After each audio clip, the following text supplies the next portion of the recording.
নীল রং ছেলেদের, গোলাপি বা পিঙ্ক কালার মেয়েদের। এটি আমাদের সমাজের একটি চর্চা। এ দেশের প্রচলিত সমাজ কাঠামোতে মাতা-পিতা যখন তাদের সন্তানের জন্য খেলনা নির্বাচন করে, সেখানে পক্ষপাতমূলক আচরণ পরিলক্ষিত হয়। যেমন ধরেন, মেয়ে শিশুর জন্য খেলনা নির্বাচনের ক্ষেত্রে মাতা-পিতা সাধারণত খেলার পুতুল, হাঁড়ি-পাতিল ইত্যাদি কিনে থাকে। আর ছেলে শিশুর জন্য খেলনা নির্বাচনের ক্ষেত্রে দেখা যায় ঘোড়া, বন্দুক, কার, প্লেন, হেলিকপ্টার ইত্যাদি ক্রয় করে থাকে। এখানে আপনারা একটি পক্ষপাত খেয়াল করবেন। মেয়ে শিশুকে দেওয়া হচ্ছে হাঁড়ি-পাতিল, পুতুল, গৃহস্থালির নানা জিনিসপত্র। এখানে কিন্তু ছোটবেলা থেকেই তাদের ব্রেনের ভিতর ঢুকিয়ে দেওয়া হচ্ছে, মেয়ে শিশু তুমি যখন বড় হবে তখন তোমাকে রান্নাবান্না করতে হবে, তোমাকে বাচ্চা-কাচ্চা লালন পালন করতে হবে, এগুলো তোমাদের কাজ, তোমরা সবসময় ঘরে থাকবে। আর ছেলে শিশুর জন্য বিমান কিনে দেওয়া হচ্ছে। এর মানে তুমি বড় হয়ে পাইলট হবে, বিমান চালাবে।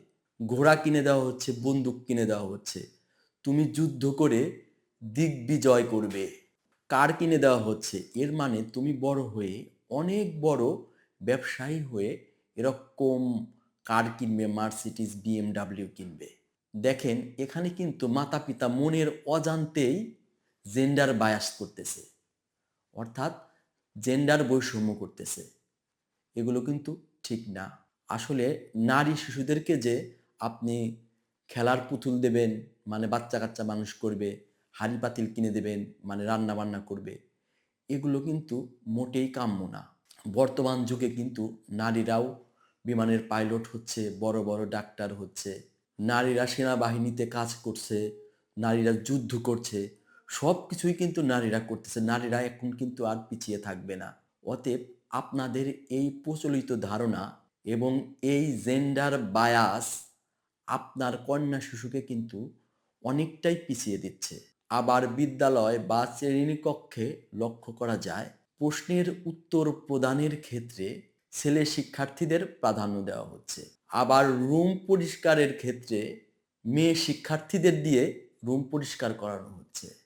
আবার গ্রুপ নির্বাচনের ক্ষেত্রে দেখা যায় ছেলে শিক্ষার্থীরা সায়েন্স গ্রুপ নিয়ে পড়ছে, তারা গণিত নিয়ে পড়ছে।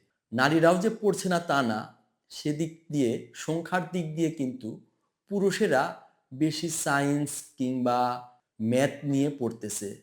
আবার মেয়েদেরকে সাধারণত গার্হস্থ্য অর্থনীতি কিংবা মানবিক বিভাগের দিকে ঠেলে দেওয়া হচ্ছে।